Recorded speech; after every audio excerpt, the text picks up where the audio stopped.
Welcome back sa Panahon TV. Mga kababayan, ngayong umaga po makakasama natin si Pag-asa weather forecaster Chris Perez para bigyan tayo ng latest kaugnay sa Bagyong Ruby. Good morning, Mr. Perez. Magandang umaga, Jessie, at magandang umaga po sa ating mga taga-subaybay. Mr. Perez, patuloy po ang pagbabantay na ginagawa natin kaugnay dito kay Bagyong Ruby. Ano na po ba ang pinakahuling balita kaugnay dito, yung lokasyon nito, at kagabi nga po ay bumaba o bumagal ito nga si Bagyong Ruby. Ngayon po ba ay meron naging pagbabago sa lakas at kilos nito? Jessie, sa patuloy ng paglapit ng bagyong si Ruby dito sa ating bansa ay patuloy itong nagte-threaten dito sa lalawigan ng Samar area. At kanina nga alas 4 ng umaga, ang sentro o ang mata ng bagyong si Ruby ay tinatayang nasa layong 240 kilometers sa northeast ng Borongan, Eastern Samar. Taglay pa rin ni Ruby ang lakas ng hangin na umabot hanggang 195 kilometers per hour malapit sa gitna nito. At inaasa ang pagbugso naman aabot hanggang 230 kilometers per hour. At inaasahan po natin kilos to pakanluran sa bilis naman na 10 kilometers per hour. So bahagyang bumagal na naman ang pagkilos ni Ruby kumpara po ng mga nagdaang araw. At Mr. Perez, inaasahan nga po na anumang oras ngayong araw ay posible na nga po maglandfall. Ito nga si Bagyong Ruby at nasa forecast track ng Pag-asa na posible po ang northern or eastern Samar ang tamaan nito. Sa ngayon po ba merong pagbabago sa nakikita nga landfall points nito nga si Bagyong Ruby? Jessie, kung mapapansin natin dito sa ating current forecast track as of the 5 a.m. weather bulletin ng Pag-asa, halos na may maintain pa rin natin yung inaasa nating pagkilos ng Bagyong Ruby sa loob ng 2 hanggang 3 araw. Ang landfall scenario natin dito pa rin po sa may bandang lalawigan ng northern and eastern Samar. Inaasahan natin yan, posible po mamayang gabi hanggang bukas ng umaga. At kung magpapatuloy nga ito sa pagkilos pakanluran sa bilis na 10 kilometers per hour, after nitong tawirin, itong Samar provinces, inaasahan natin na posible naman pong baybayin nito ang ilang lugar dito, kabilang ng Ticao Island, and then itong Masbate area, at bandang Romblon area after 48 hours, at posible nga na sa Lunes ay nakalagpas na ito dito sa landmass ng lalawigan ng Mindoro. Kaya sa ating po mga kababayan na along the path of the storm as well as dun sa may mga storm warning signals, patuloy pong magantabay sa updates na ipapalabas ng Pag-asa at maging handa at alerto po para sa darating ang bagyong si Ruby.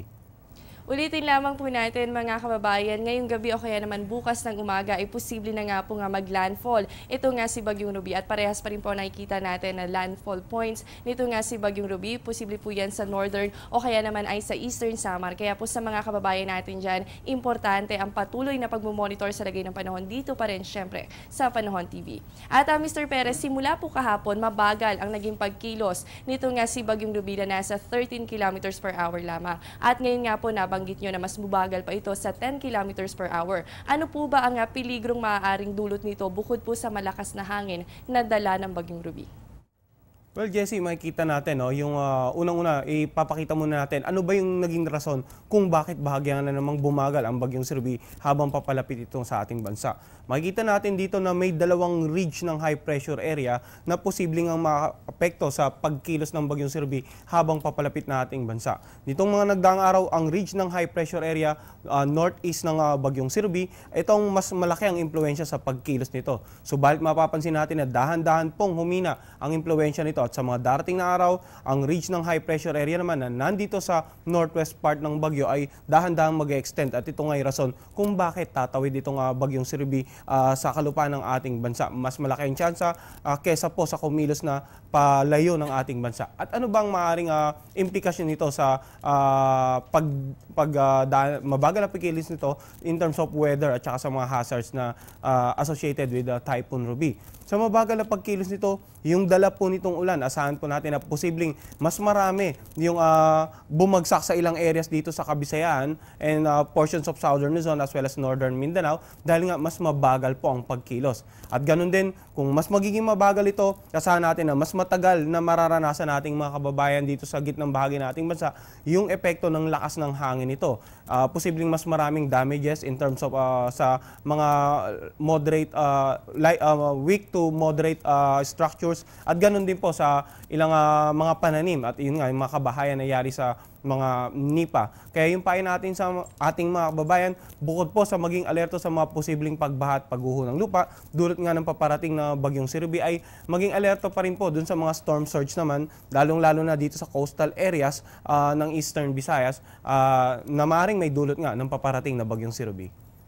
At ayan po mga kababayan, na ipaliwanag nga sa atin ng husto ni Mr. Perez kung ano yung peligrong dala ng mabagal na pagkilos nito nga si Bagyong Ruby, at posible nga na mas mataas o mas madaming ulan ang ibigay nito dahil nga sa bagal ng kilos nito, at posible rin na mas matagal manalasa sa loob ng bansa natin itong si Bagyong Ruby. At Mr. Perez, nabanggit nyo na nga rin po ito nga storm surge. Ano-anong areas po ba ang posible nga tamaan ng storm surge, at gaano kataas na alon ba ang inaasahan mula dito? Well, Jesse, initially batay sa datos ng Pag-asa, yung mga areas na may public storm warning signals number 3 and 2 ay mas prone po sa epekto ng storm surge kumpara dito nga sa mga areas na under public storm warning signal number 1. So kung napansin natin kanina sa ating mga graphics, ay yung mga ilang lalawigan dito nga sa Eastern and Central Visayas ay posibleng makaranas ng mga matataas na storm surge. Ang isang dahilan, ang mga isla doon sa Kabisayan ay separated by bodies of water. Mapapansin natin dito na kung mababaw yung coastal bathymetry na tinatawag natin, yung storm surge ay posibleng mas mataas po ang maranasan sa ibang lalawigan kumpara naman sa mga lalawigan na may tinatawag po tayo na steep coastal bathymetry. Bagamat ang pagtaya ng Pag-asa ay around 4 to 5 meters na storm surge ang posibleng ma-generate ng nasabing ng paparating na bagyong si Ruby, dapat po malaman nating mga kababayan na hindi po lahat ay posibleng makaranas ng pare-parehas na pagtaas nga ng mga alon na saninang paparating na bagyong si Ruby. Dapat po rin po natin isaalang-alang kung ito nga, mababaw ba ang inyong coastal bathymetry or medyo mas malalim ang inyong coastal bathymetry. Pero regardless po sa taas ng inaasahan nating storm surge, ay dapat po maging handa ang ating mga babayan. Lalong-lalo na po dun sa mga coastal areas ng mga lugar na may public storm warning signals number 3 and 2.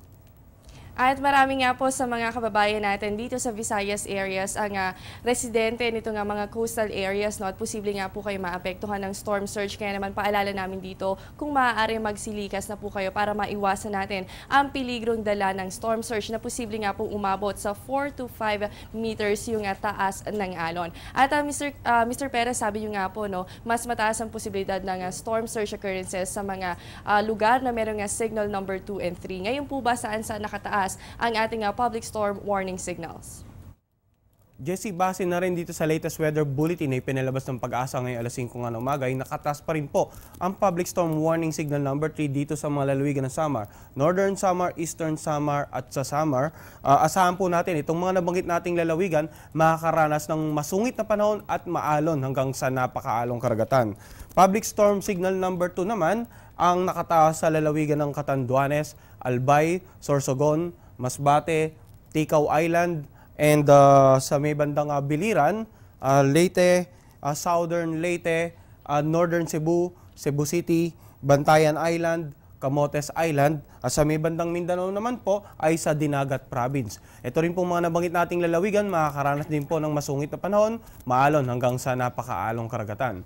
Public storm signal number 1 naman ang nakataas pa rin sa lalawigan ng Camarines Norte, Camarines Sur, sa Burias Island, Romblon, sa Southern Quezon, sa Marinduque, sa may bandang Kabisayan naman, ito yung mga lalawigan na may storm warning signals number 1, Capiz, Iloilo, Antique, Guimaras, Aklan, lalawigan ng Negros Oriental at Occidental, yung natitirang bahagi ng Cebu, San Siquijor, sa Bohol. At sa Mindanao naman, meron pa ring storm signal number 1 na nakataas sa Surigao del Sur, Surigao del Norte, sa Siargao Island, Agusan del Norte at Agusan del Sur, Dinagat Island at sa Camiguin Island. Itong mga nabanggit naman nating lalawigan, under public storm warning signal number 1, makakaranas naman ng mga pag-ulan at paminsan-minsang pagbugso ng hangin, ang mga baybaying dagat magiging katamtaman hanggang sa maalon. At Mr. Perez, ngayon naman po, no, ngayong araw ng Sabado, ano po ba nga asahan nating lagay ng panahon base po sa inyong 5 a.m. weather forecast?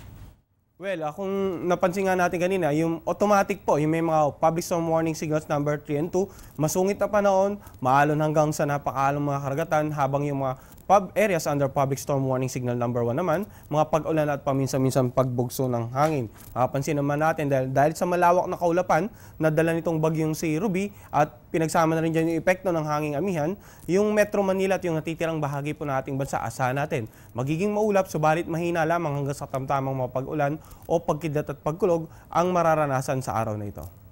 At ulitin po natin dito sa Metro Manila, posible tayong makaranas ng maulan na panahon. Kaya naman sa mga lalabas ng tahanan, huwag po natin syempre kalilimutan ang pagdadala ng payong. At syempre doon po sa mga areas na nasa ilalim ng signal number 2, 3 at ganoon din po sa signal number 1, makakaranas nga po kayo ng stormy weather. Dahilan nga po yan nitong si Bagyong Ruby. At Mr. Perez, bilang dagdag kaalaman sa mga manonood, ano po ba ang iba't ibang bahagi ng isang tropical cyclone gaya na lamang ni Bagyong Ruby? Well, magandang katanungan. Habang papalapit po ang bagyong Ruby ay kailangan po natin maging pamilyar. Ano-ano nga ba yung bahagi ng isang tropical cyclone at ano yung posibleng epekto nito sa overall weather condition ng ating bansa? Makikita po natin dito sa ating image na ang bagyo ay may tinatawag pong eye or yung mata ng bagyo na tinatawag natin. Meron din tinatawag na eye wall at ito po yung tinatawag nating rain bands. Unahin po muna natin yung eye or yung mata ng bagyo. Ang bagyong Ruby currently ay meron pong pinakang visible eye o yung sentro nito. Ang mga tropical cyclone or ang mga bagyo ay nagkakaroon lamang po ng tinatawag nating mata once na reach nito yung typhoon intensity. Ano nga ba yung associated na weather pagdating dito sa pag natapat ang mata ng bagyo sa inyong lugar? Maaaring bigla pong kumalmang hangin at magkaroon po tayo ng maaliwala sa panahon at konting kaulapan. Ito po yung parte ng bagyo na kung saan normally ay nagkakaroon ng panandali ang pagganda ng panahon once na tumawid po ito sa kalupanan ng ating bansa or sa inyong lugar. Ano naman itong eye wall na tinatawag natin? Normally, ito po yung lugar ng bagyo na kung saan nandyan ang pinakamalakas na hangin at pinakamalalakas na pag-ulan. So mapapansin po natin, aside from the eye wall, meron din tayong rain bands. So napakalawak po na sakop ng bagyong Ruby, umaabot po na hanggang 300 kilometers ang radius ng bagyong Ruby. Ibig sabihin yan, kung ang layo po natin sa pinakang sentro or mata ng bagyong Ruby ay higit pa sa 300 kilometer radius, ay hindi pa natin ganap na mararanasan yung direktang epekto nito in terms of rains and occasional gusty winds. Subalit, kapag pumasok na po tayo sa within 300 kilometer radius ng bagyong Ruby, asahan po natin na dahan-dahan po tayong makakaranas ng pag-ulan.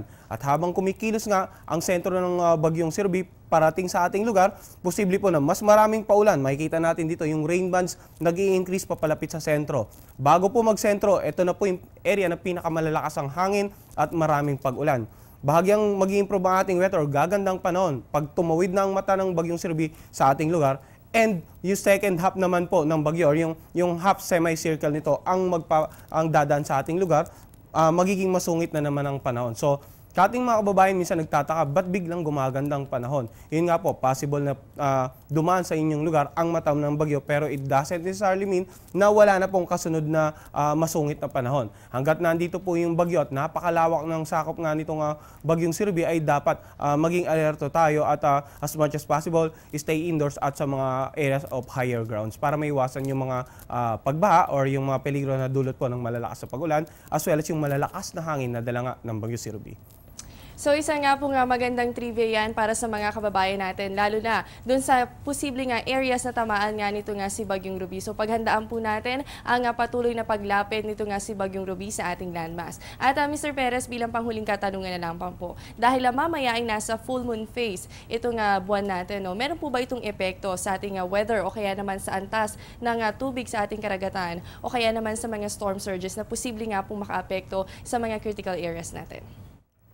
Tama po yun. Ang alignment po ng ating mundo, ng Earth, ng Sun at Moon ay malaki ang impluwensya sa taas nga ng mga pag-alon dito sa iba't ibang bahagi ng ating bansa. At during the event of a full moon, makikita natin na kapag naka-straight line ang alignment nitong buwan ng mundo at ng araw, asahan po natin na normally mas mataas yung mga pag-alon ng karagatan. May tinatawag po tayong spring tide at ito yung mas dominant sa nakararaming bahagi ng ating bansa. Subalit kapag nasa ibang phase naman yung buwan ay asahan po natin na hindi naman kataasan than what we normally expect yung sa height ng ocean tides kapag ganun nga yung alignment ng tatlong nabanggit nating celestial bodies. And ito nga, gaya nga na nabanggit natin, may full moon episode tayo, dapat alamin po nating mga kababayan kung yung mga areas ba nila ay makakaranas ng high tide habang papalapit ang bagyong Sirbi, sapagkat maaring the combination of the full moon event na nagge-generate ng high tide plus yung storm surges na dulot ng paparating ng bagyong Sirbi ay mag-generate po ng tinatawag nating storm tide. Mag-a-add up yung high tide at saka yung storm surge height na dulot ng bagyong Sirbi, at ito nga magdudulot ito ng storm tide na mas mataas pa kaysa sa ina-anticipate natin na storm surge na dala ng bagyong Sirbi. Kaya sa ating mga babayan, alamin ang tidal episode sa kanilang lugar, bukod pa sa kung sila ba ay nasa direct path of the cyclone at kung kailan nga ina-anticipate yung event ng high tide as well as yung possible landfall ng bagyo sa kanilang lugar.